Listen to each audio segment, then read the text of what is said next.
Hey guys, welcome to SavinABuck. Today we are working on a special little project. We had a stray cat come in and we wanted to take care of it. We built a little house, and then the following day it had 5 kittens. So now we got a stray cat and 5 kittens, and we're going to have to do something to accommodate them. And it's kind of cold out, so we are going to be building a do-it-yourself catio or cat pen or cat lanai, whatever you'd like to call it. But it's for the cat and the kittens, and we hope they have a little more room and can enjoy it until we can maybe find them homes or put them in our barn and maybe let them be mousers. But we'll see what happens later on. But today we are building the cat catio. And if you haven't liked and subscribed to the videos, hey, do that. It goes a long way. Hit that like button, smash the subscribe. We tells us we're doing something right. So hang with me today, and we'll get started building our cat catio. Have my special get up today, bib overhauls, because the weather, it's bipolar here in Ohio, and neither the weather forecasters nor me can figure out what the heck's going on. So enjoy this video. Stay with me.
Okay, so we're about halfway done with our cat house build, and this tree limb fell out of the tree in the yard, and we're going to take this big old tree limb and incorporate it in our cat house. And we know cats like to climb, so hopefully we'll get this to work out and they'll enjoy climbing on it. Let's see what happens.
So inside we've got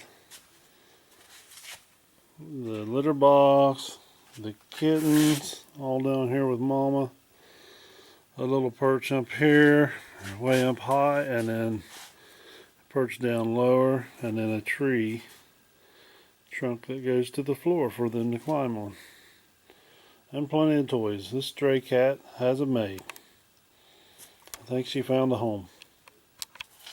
Thanks for watching, guys. SavinABuck today. I hope you like the little Catio here. It's in our garage, and I hope you like the video. If you do, make sure you hit that like and subscribe button for me. I appreciate it. And this stray cat has a nice home, I think, now. She's found her forever home here, and but thanks for watching. We'll see you next week.